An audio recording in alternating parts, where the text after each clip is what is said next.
BOAC Flight 906 to Cairo, Karachi, Calcutta, Bangkok, Hong Kong and Tokyo.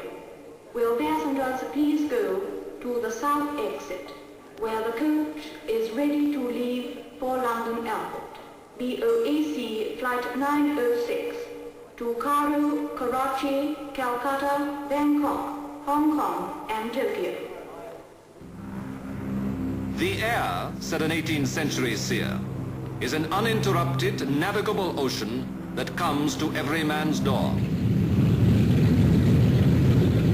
Today, the airlines of many nations have turned that vision into commonplace fact.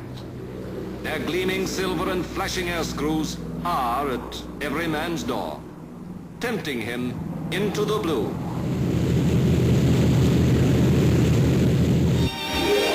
At airports, from London to Rio and Dum Dum, you can sample the stir and bustle that never ceases the clock round.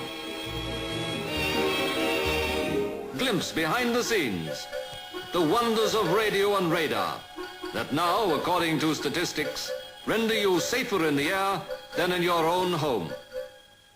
You can travel 21,184,000 miles before you can reasonably expect to be killed in an air accident. That's over 88 return trips to the moon.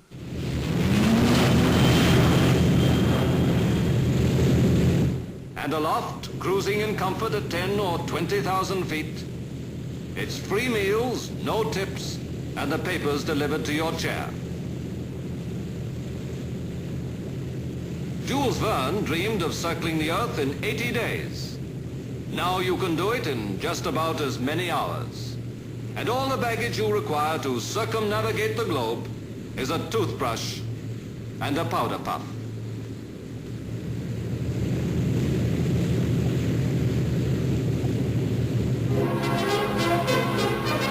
To the United Kingdom, seeking by every means to increase her trade abroad, the swift onset of the air age presents a special challenge.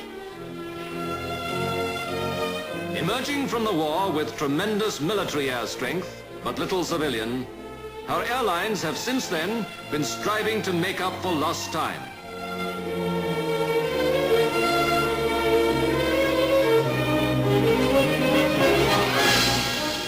Now, only a few years later, the name of British European Airways is well known all over Europe.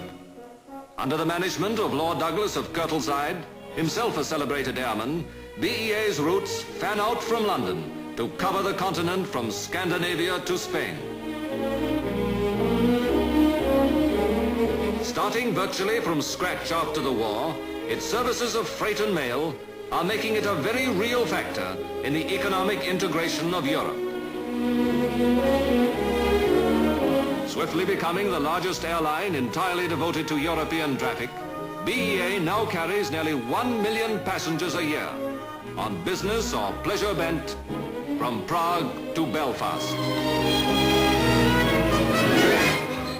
Already familiar as well throughout the great cities of the world are the initials BOAC, British Overseas Airways Corporation. This is Britain's long-distance airline, now organized to keep more than 50 planes moving above the globe every minute of the day and night.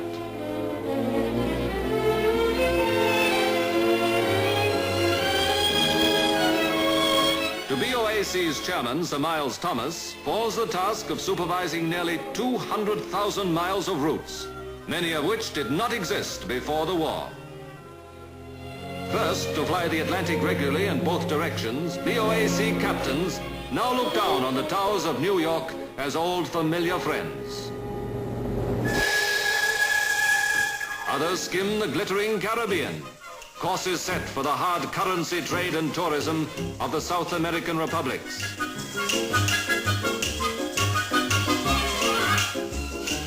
Others again sweep across the lakes of equatorial Africa with the traffic of Commonwealth relations and colonial affairs. And yet others, touching down where the hills of Hong Kong fall to the China Sea, carry to the farthest east the commerce of the Western world.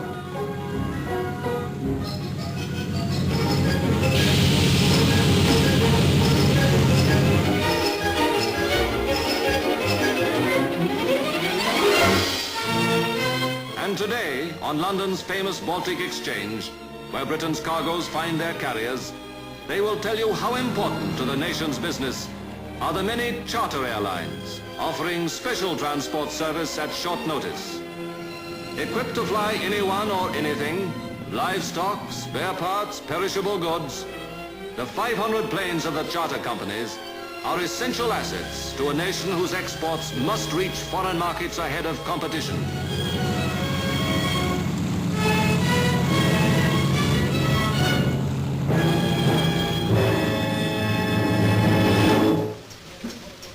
But behind the booking halls and front offices, Britain's airline operators well know that swift and successful air development, while vital to national purposes, involves a constant struggle against costs.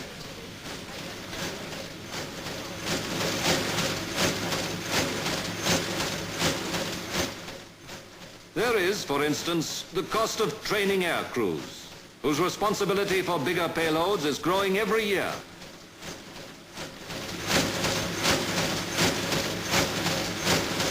There is the cost of ground staffs, fuel, replacements for aircraft rapidly increasing in size and complexity. There is the cost of courses for new personnel to ensure the polished personal attention without which no modern airline can hold its international clientele. And everywhere, there is competition to face.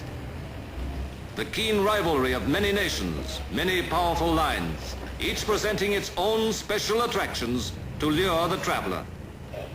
For you, the new pleasure of travel in the latest luxury airliners, twice as fast, with personnel whose courteous attention is world famous. I think we ought to have the lettering much bigger.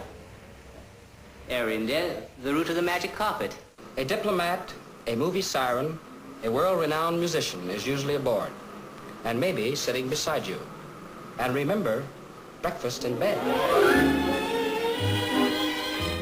But informed observers of the British aviation scene believe that the United Kingdom has two trump cards to play in her bid for leadership in the sky. The bold, far-sighted policy of executives like Whitney Straight and her acknowledged genius in the design of new aircraft and engines.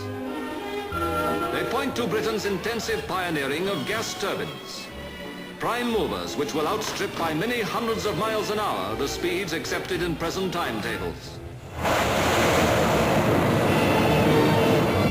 They point as well to the revolutionary new aircraft now emerging from British factories, the record-smashing Comet,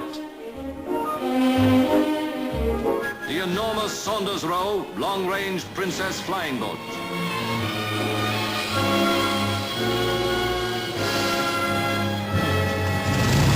the 100-passenger Bristol Brabazon, specially designed to fly direct from London to New York, non-stop to the New World.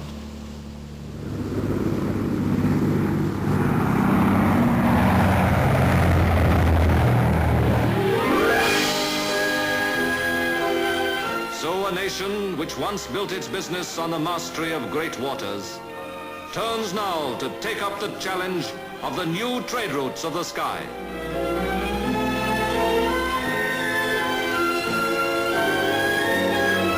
In a few short years, our aviators have regained much of the time inevitably lost when all their skill and enterprise were devoted to war.